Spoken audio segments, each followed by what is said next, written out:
Hey everyone, it's Foxx from modelmakingguru.com here, and welcome back to part 13 of our build of the no grade 1/60th scale Strike Gundam.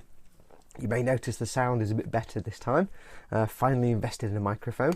Thank you to my Patreon supporters for allowing that. So I've now got a little microphone plugged in and I can talk a lot quieter and not have to shout to get to the camera. So, part 13, where are we up to? We've done all the chipping, done all the bits and bobs and the rust. Next we have to do some streaking, and I don't mean by that big long streaks that you're going to see. The initial streaking stage, we're going to add some subtle streaking just around edges and panel lines and curves, kind of suggesting when you see water running down something, and like the side of a car, where the water runs down the side of a car and then collects where there's a natural sort of sticky out bit or edge. It gathers there, and the stuff that's in the water kind of collects very slowly over time. So we're going to suggest that, just gunk and schmutz collecting around edges and things. Not a lot of it, just a little bit, just a bit subtle, just to give it some life and break this up a bit now. So, what are we going to use? Well, we're going to be using some ammo products. You knew that. I love my ammo products. We've got three. We are going to use, these are all enamel products. We're going to use good old-fashioned Streaking Grime, which is AMIG 1203. You've seen that before. We're going to use some Streaking Grime for DAK, which is AMIG 1201.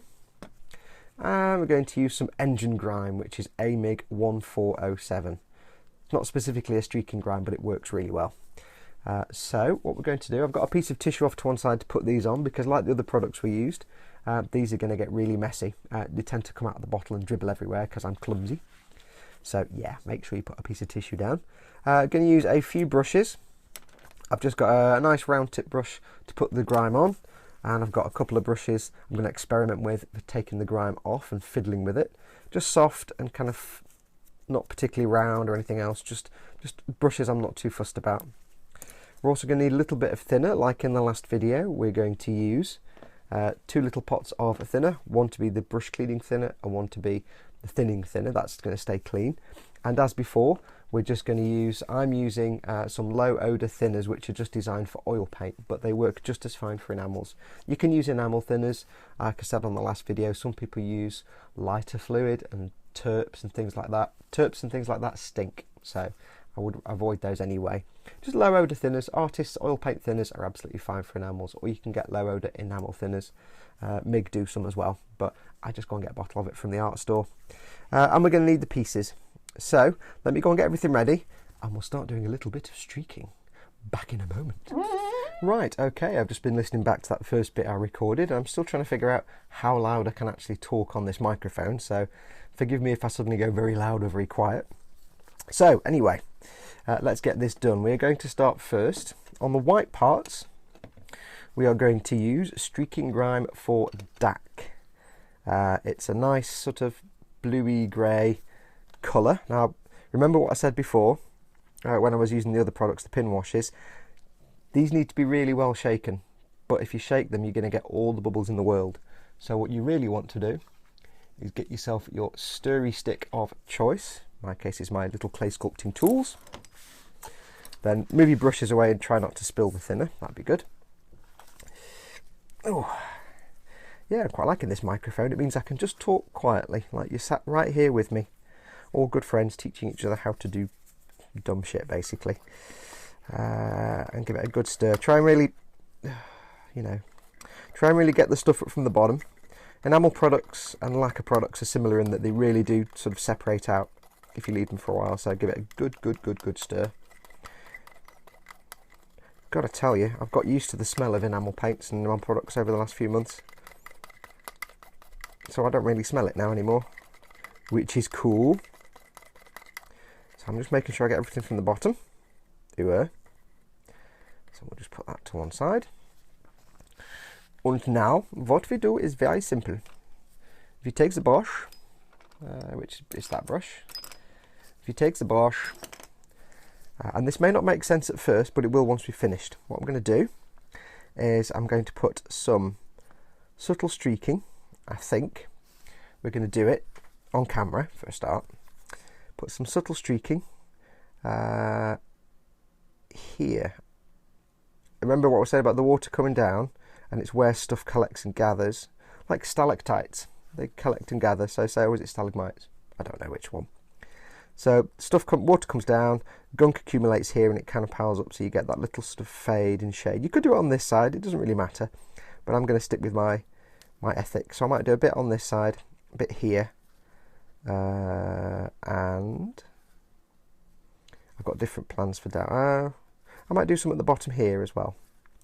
So all you do is really 2 steps. First step is just paint it on. Now remember, this is enamel, and this is the easiest bit. Ready? Bleh. Bleh. And we go. You can put on as thick a band as you want. It's really is up to you. I'll put some along here. I'll get some more on the brush. I've got to tell you, now I've got this microphone and I can talk kind of quieter, I'm kind of really chilled out and relaxed. It's quite nice. I don't have to shout, because before I was using the microphone on my iPhone, which is what I film on, because I do, and I had to talk a little bit loud because the iPhone microphone is alright as long as you're at least 3 inches from it and pointing in the right direction. But this thing now, it's on my collar. It's a clip-on jobby. I've got shaky hands, haven't I? Wow, really shaky. Shall I do a bit there? I'll do a little bit here, just on the ends. Yeah, so it's a clip-on mic, and I don't have to be right up against it. If I move my head around now, you can't tell that I'm moving my head around. So I'm quite pleased with it. But it just means I can talk quietly, go all Bob Ross on you. It relaxes me, so I'm chilled out. And I think it makes things a little more intimate, in a, you know, not sexy times way. So that's on there. I'll do the other one. But this is all we're doing for the first step. Just, you know my ethic, slap it on. Just getting it there. And I say, you can do this wherever you want. You can do it as much as you want, as little as you want. I know what I'm doing later, so I'm not going to get too carried away. Which means I'll get too carried away. You know what I'm like.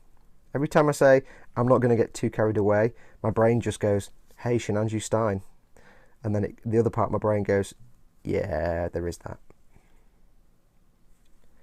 So I'm just going to put this on here.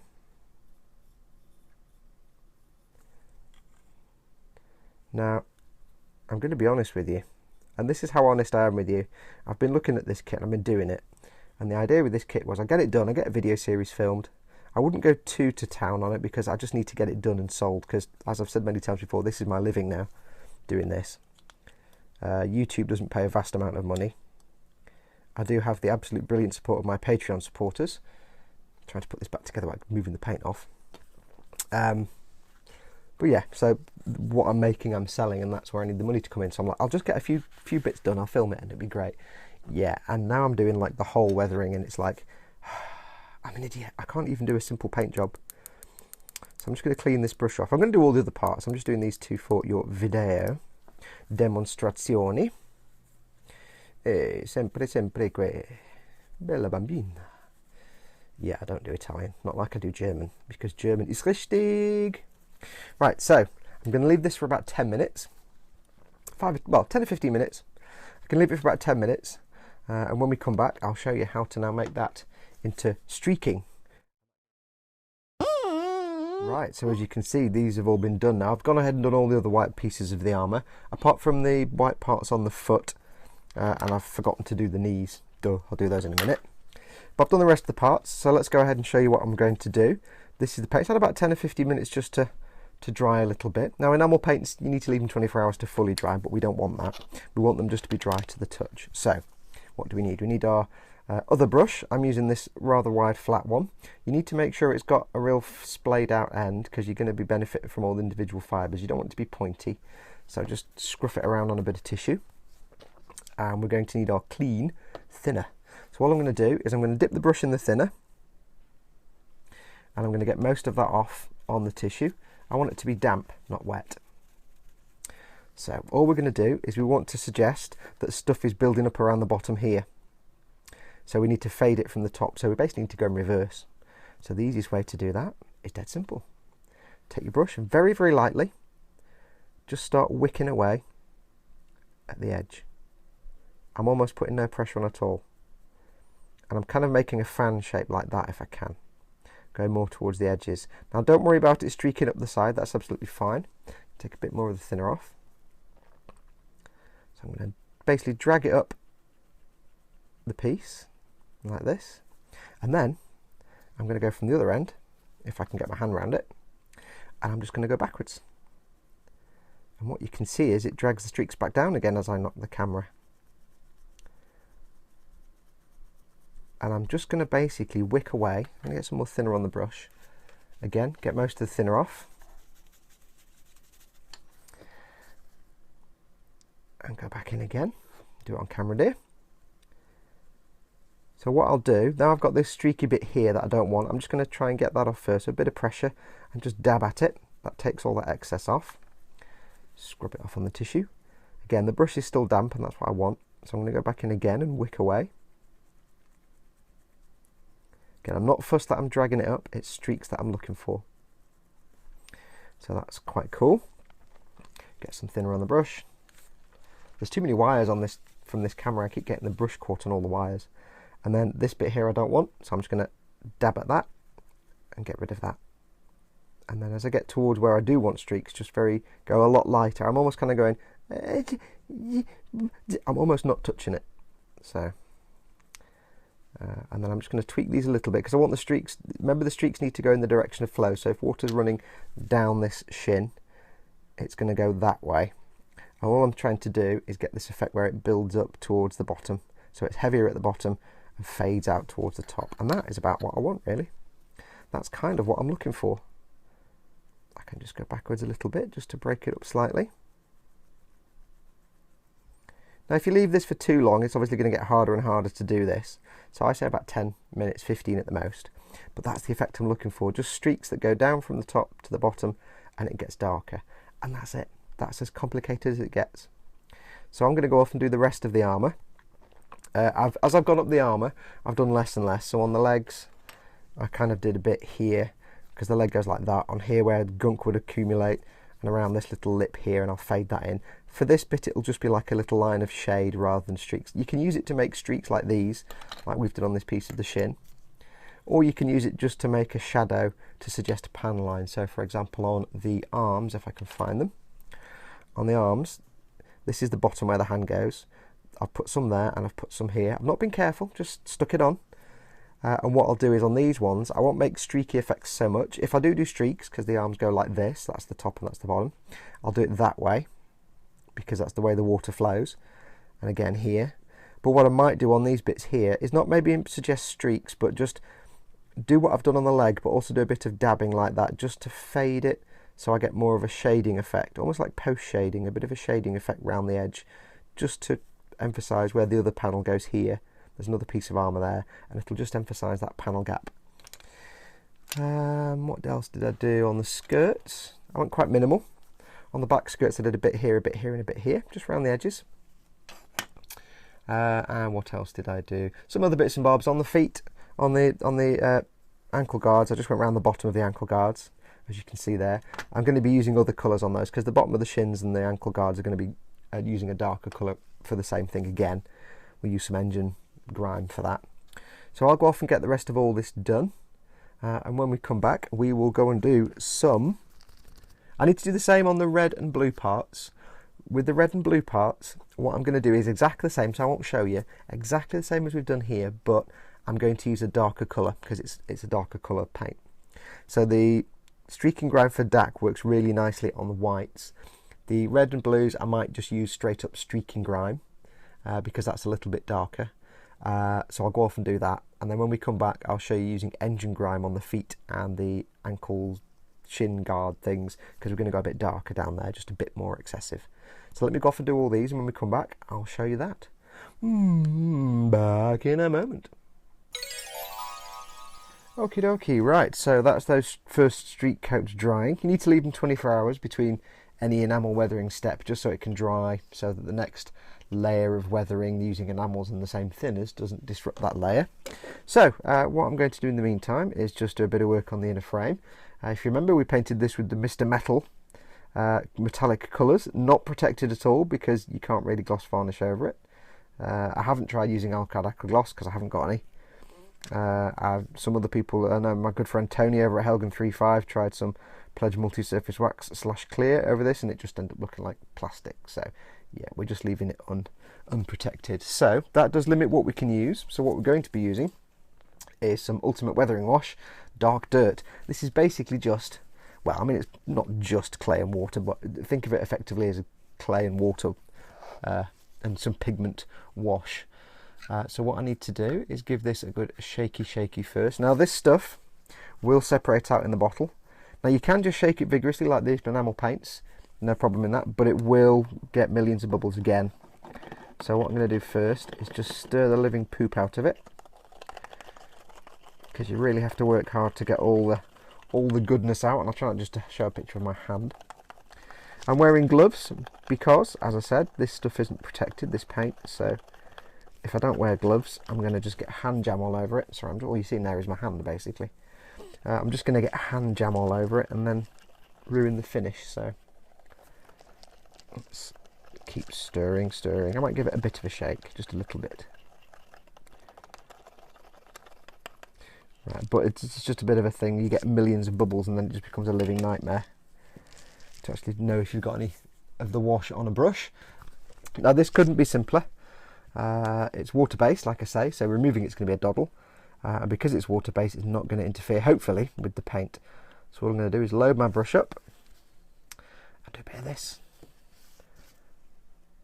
I'm not even going to think about what I'm doing. I'm just slapping it on. You know I do slapping it on. That's what I do. It is in my DNA. I need to get some more. I've put the camera in just the wrong place here, really. Yeah, so if you are using this stuff, always wear gloves, just to make sure you don't just ruin the finish. Now you can see how the pigment is kind of beading up and not really staying on the surface. It's kind of moving into the interiors. Just keep slapping it on. Go really heavy. Because it's a shiny surface, the surface tension of the water wants to just pull all the water together and it doesn't want to stay laying flat. So you might have to go over it quite a bit. Just want to work it into all the little recesses and corners. And it's very messy. It's very good fun, this, but it's very, very messy. So just do this. Don't be shy with this stuff. It comes off super easy. Do put some tissue or paper down because you will make a mess. It's the other reason to wear gloves. It's just you're going to get covered in this stuff. Go as heavy as you want. It's going everywhere, this. Right, so that's going on. Now, it may not give the drastic effect you think. It looks pretty drastic now, but once it's actually dealt with and removed, probably won't look this drastic. So, what I'm going to do is leave that to dry for 5 or 10 minutes. Okay, right, everything's had about 45 minutes to dry. I've done all the parts, so it's time to get this stuff off now. And all I'm going to use is some cotton buds, and I'm going to use them dry. So all I need to do, you can see it's quite dark now and quite muted. So all I'm literally going to do is what I've done before with these paints actually, is just literally buff it off. You don't have to go in too hard, but one thing I have found is that when you buff this stuff off, technically, even though it's been several weeks now, the paint is still buffable, just about, or to a certain degree. So what I'm finding is, as I'm going along, as I'm buffing these, it's taken the clay pigment wash off, but the pigment that's in there seems to be acting as like a very fine grit buffing agent, so it's actually helping bring back the shine as well, which is kind of cool, kind of awesome. So I'm finding it's actually picking up a little more, not much, but a little more shine from as it was before I put this stuff on. Now you will go through a lot of cotton buds when you do this, so have a lot of cotton buds ready. Let's go on some of these chrome parts. So, because after a few weeks of sitting around, I kind of started to think, yeah, it's not quite as shiny as I thought it was, this stuff. But doing this, maybe you'll see on these chrome parts, it does seem to help bring back a bit more shine than was there before, which is kind of cool. But yeah, you will go through a lot of cotton buds, especially on edges. It's really giving me some gleaming edges. Now, because this is water based, you could just moisten the cotton bud with a little bit of water or your tongue, but I don't know what effect that would have on the paint. So I'm just using a dry cotton bud, because what I want is really a little bit of a tint. I want to make it look a little bit dirty. So it's, if you can see here, it's staying in all the little recesses. It's not very dark. I mean, considering that stuff was black when it went on, it's not actually very dark once it dries. So you could always go back with more coats if you wanted to. But this is fine for me. And it just gives us a few little sort of shadows around edges, and it stays in the recessed areas a little bit. And because of this paint not being clear coated or top coated, you really are limited to what you can do with it anyway. There's not a lot you could put on here that wouldn't damage or the paint or come out horrible. You certainly couldn't put an acrylic or enamel on it, because technically this paint is still sort of active, so all that would happen is you get reaction between the paint, or the paint going on top just wouldn't cure properly and it would just all come out horribly wrong. So it may not, but it's not really worth the risk. Now, I'm sure there probably are products you could spray over this to top coat it, to gloss varnish it. I don't doubt that for a minute. But like I said in other videos, I know AK Interactive's Gauzy is supposed to be quite good and not reduce the metallic sheen, because the problem with a lot of gloss clear coats is you put it on and your beautiful metallic metal looking shade just becomes a little bit shiny silver. It just kills it. So yeah, I'm not really sure. I don't have any aqua gloss. I don't plan on getting any. I have no need for it. And Gauzy is supposed to maintain the shine, but I have heard tales, like I said in the other video, of Gauzy starting to flake or peel after a while. So yeah, I didn't really want to do that. So I'm happy just to leave it as it is. And as I said before, whoever is lucky enough to buy this, once it's finished, you just have to make sure you wear gloves and you don't handle it very often. If you do handle it, you handle it by the armour and not by the frame. So we can see there, that is now done. Now, the effect that came out at the end came out very subtle. And I'll be honest, I was kind of hoping it'd be a bit darker. But, you know, there's more weathering to go on here once it's all sorted out anyway, so. But yeah, pretty pleased with that. It's helped the metallics come back a bit more. They look a bit more metallic-y now. They were starting to just look like shiny paint. So this is what we're kind of aiming for. Unfortunately, it means I've got to go through the buffing process all over again, and it takes ages and it's quite tedious. So yeah, I've got to do all this again now. Thanks, Obama. But it's given a little bit of definition to it. We've got some little colour in the recesses, so it's a little bit dark. You've got some shading, and once this goes into the model anyway and gets covered with, you know, pigments and stuff, it's just going to look much dirtier. Looks really cool. So I'll go off and rebuff all these again now. And when we come back, we'll have all those done, and we'll go back to the streaking we were doing and just do a little bit of engine grease streaking here and there. So back in a moment. Okay, and we're back. Right, bit of a change of plan, and I'll go through that in a moment.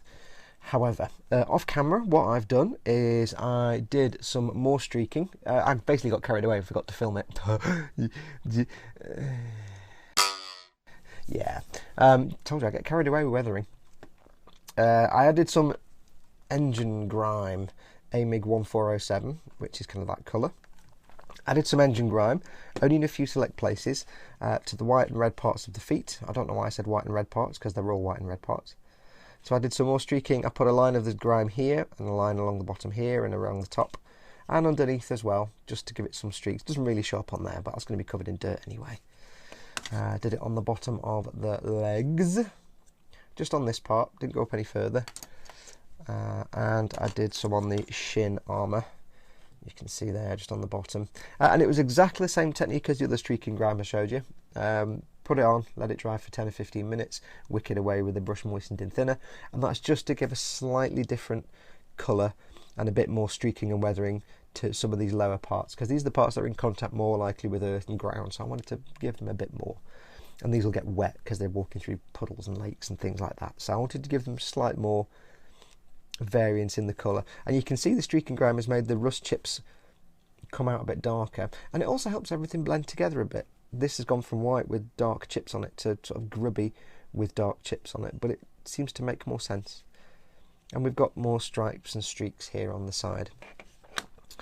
Now, this is where I've had a handbrake turn. This Mr. Metal colour paint, I really like it, but it's done my head in, because I've spent this entire build pussyfooting around because it's not got protection on it. It's just bare paint, and my belief was if I put anything on it other than, you know, water-based stuff, it's just going to ruin it and pull the paint off and go horrible, and they're all going to react and it's going to explode.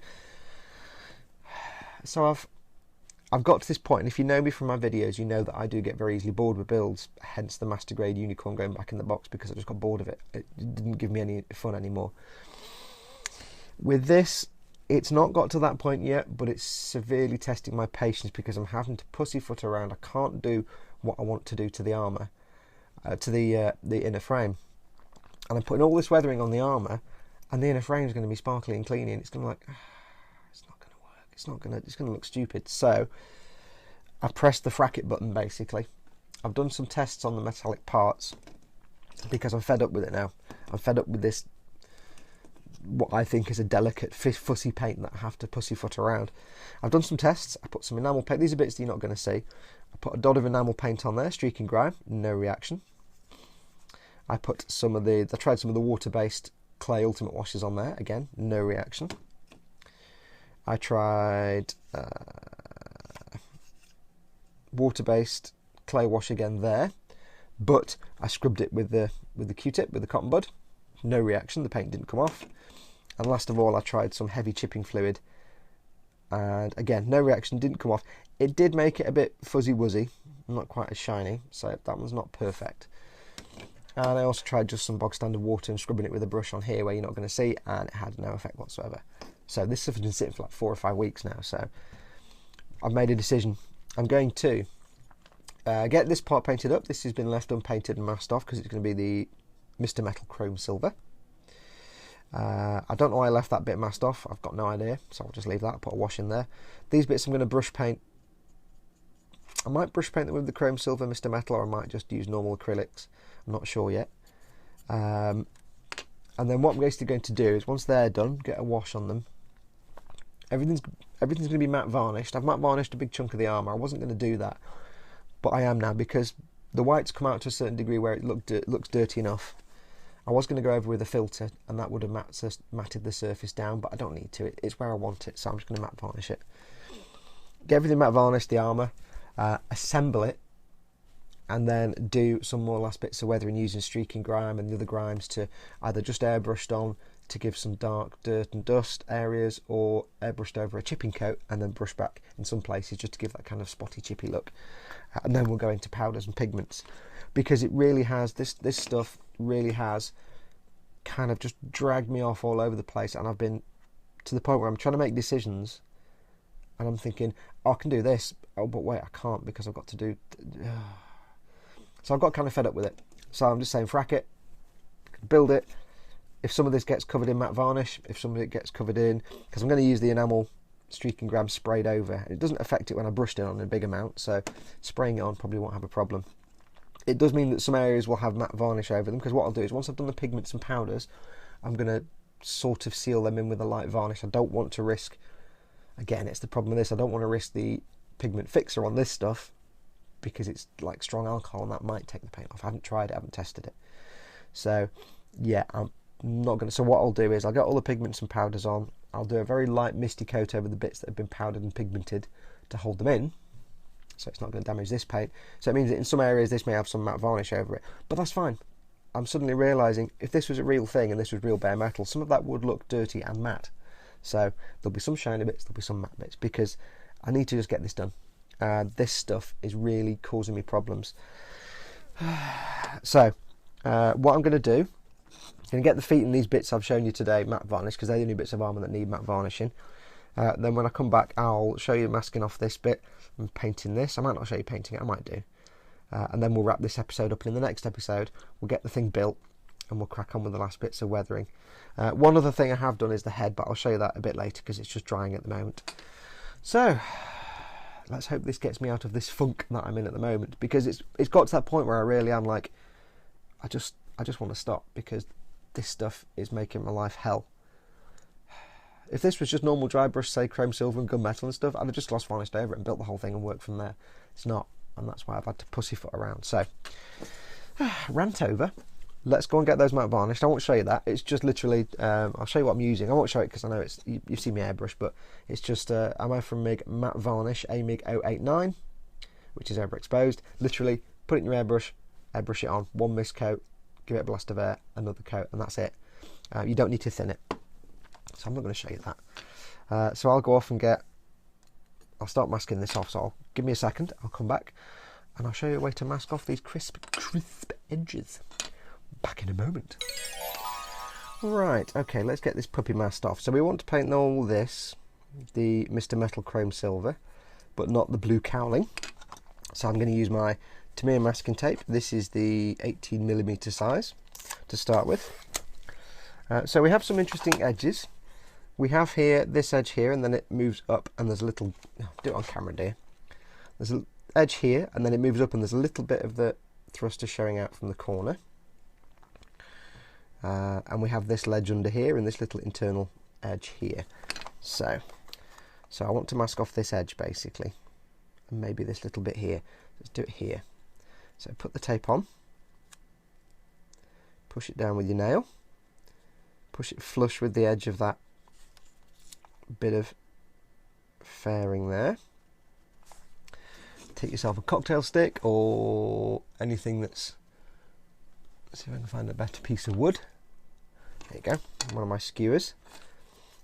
And very gently, just push it in so the tape goes all the way in. So I'm just pushing it against the edge because I want to get the edge there. And this is the same technique you use if you're doing a canopy. Take your craft knife, be careful with these. If you follow me on Facebook, you'll know that I stabbed myself in the leg again the other day. Oh, I need my scissors as well. Let me find my scissors. So let's figure this out. So we want to remove the tape from where we want to paint. So I'm going to take my craft knife, well I'm going to take my cocktail stick first, and I'm just going to run it with the point along this edge, and this is just to break the fibre. I'm not pushing hard, I'm not breaking through, this is just to break the fibre on the paper. I'm going to take my knife, very very gently I'm going to just run it along that edge. Now I'm not looking to cut through the paper right now, I'm just looking to again break the fibre a little bit. Won't cut through the first time, go through the second time, go over it again. Now it doesn't always work, it can take several attempts. But this is the same principle you might use for, say, masking over a clear canopy, so you can paint the frame. Let's just go around there. And if I'm lucky, I'm not completely inept, well, I've got most of it off. So you can see they're still connected at the end. So I'm just going to run that, that's where the edge stops. So I'm just going to break that edge. Pull this back, make sure it's gone all the way. Almost. Just do that bit there. I'm just going to the end of the part I'm painting basically, which is about here. And because the rest of it I can get with the scissors, so we'll just pull that back a bit further. Yep, seems alright. Let's now cut that with some scissors. Yeah, I've not had much luck with knives over the last few days. from stabbing myself on a live stream to then stabbing myself in the leg. Go figure. Okay, now what we want to do is just push that in. That's going to go around the back because we don't care about the back. It's going to go there. Now, it may not be a perfect edge. There may be some bits I need to touch in later, either with the blue or with the chrome silver. I'll do that by brush. But this is just to give me a rough edge to work with. So you can see there now, that's got that edge quite nicely. I'll get the cocktail stick because it's a bit finer. Push it in again. And again, I'll be putting a wash over this, so if there's a bit of a rough edge in this little panel groove here, it's not the end of the world, because a wash is going to go in there and kind of fill it in and darken it anyway. So some rough and ready edges you'll be able to hide with washes. So that's that edge now masked off. What I'll need to do is do this bit, this side as well, obviously. This bit in here, this little ledge. Now what I'll do here is, I'll show you what I'll do. Why not just show you? Be a lot easier. Take a thinner paint. This is the paint tape. This is the 10mm Tamiya tape. I love these little dispensers because to me, that's an old style Gundam foot. Yeah, it's more like a Robotech foot, but hey, it's a Gundam foot. Take my tape and Gefahrten and just push it against that little lip. And if I'm lucky,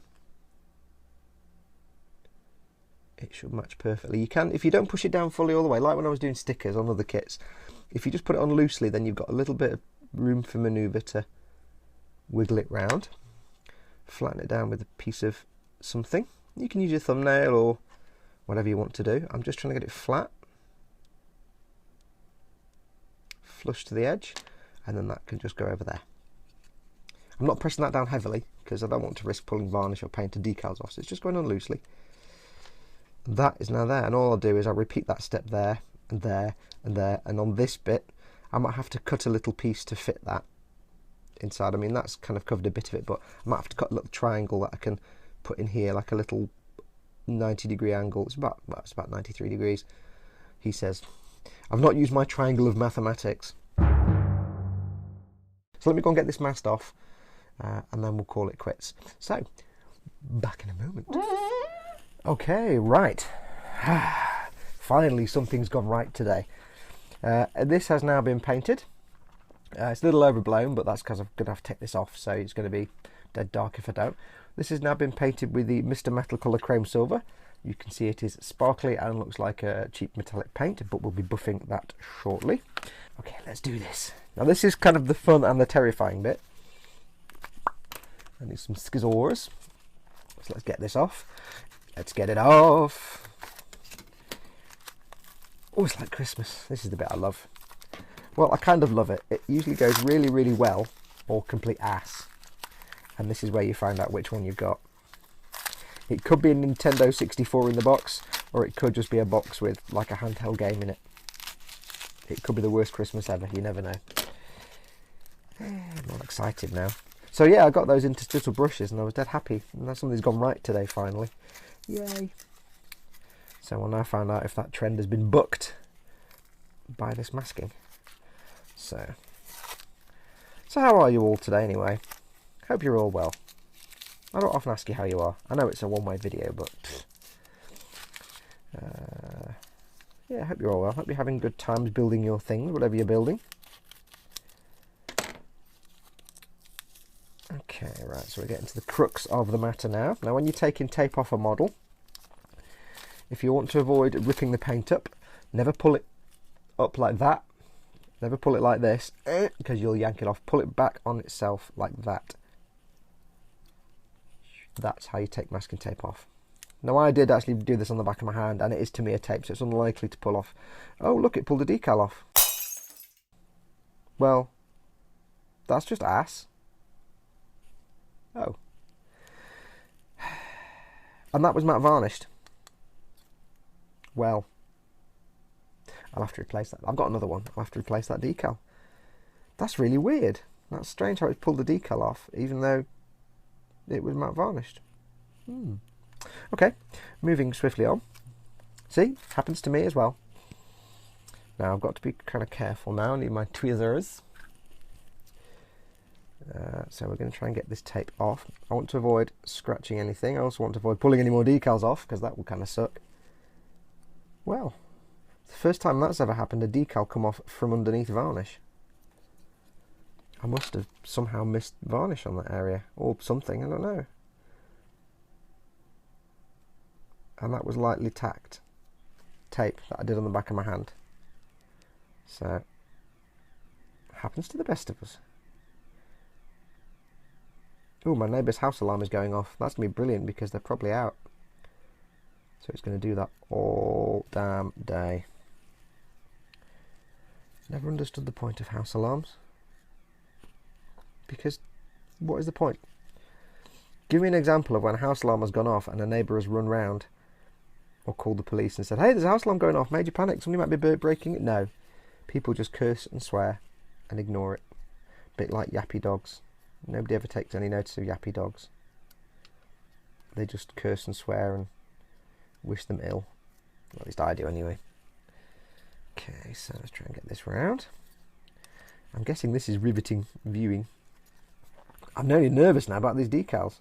That one, oh, look at that. That decal's coming up. Ooh, don't know why this is doing this. That's really weird. How very strange. Well, that one thankfully didn't, so I can go over it with something. It's got gloss varnish on top of it. It's got matte varnish on top of it. It's got weathering on top of it. I wonder how it came off. That's really weird. I've never had that happen before. Just goes to show you should always be careful, assume nothing, and take your time. And also get tweezers that look at that. That's just terrible. Okay, my good day just got not a good day. I don't understand. That's really, really weird. Maybe it's the decals.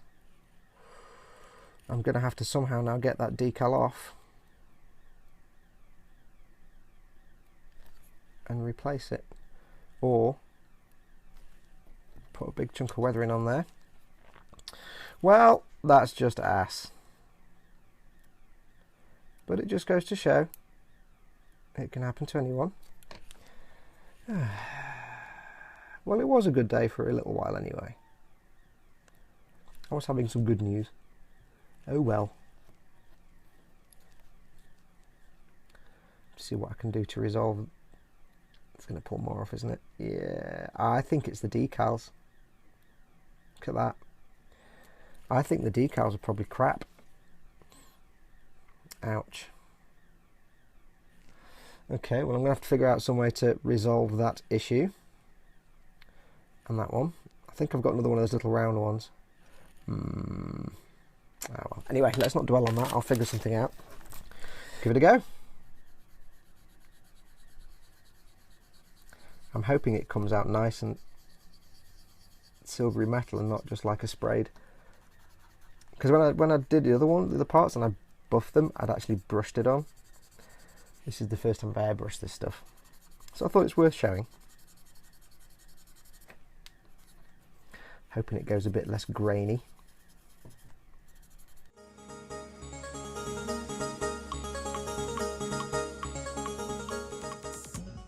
Right, it's going to take me a while to buffalate these. I'm just comparing them to the colour I got when I brushed it onto the back verniers on the legs, and I got that really nice silver colour. This stuff, it seems, is not being so cooperative. So thank you so much for watching. Go and build amazing things. Make sure to follow me on Facebook and send me your amazing pictures of amazing things. Facebook.com/modelmakingguru. Thank you so much to my Patreon supporters, without whom I would have to have had and gone and got a job, and I wouldn't be filming this for you. I'd be doing like one video a month, which would be sucky. Thank you to my Patreon supporters. If you'd like to help me out, do visit my Patreon page, patreon.com/modelmakingguru. The aim is that I can get enough support from you guys to allow me to keep making these videos as much as possible, invest in new equipment and things like that. We've hit the first milestone, so we're just over $300. It's in American dollars, unfortunately, and that means I can start saving up to get kit and do more videos for you. Right now I don't have to go and get a job, but it will appear at some point, so keep those support coming in. Take care of yourselves. See you soon. Adios, amoebas.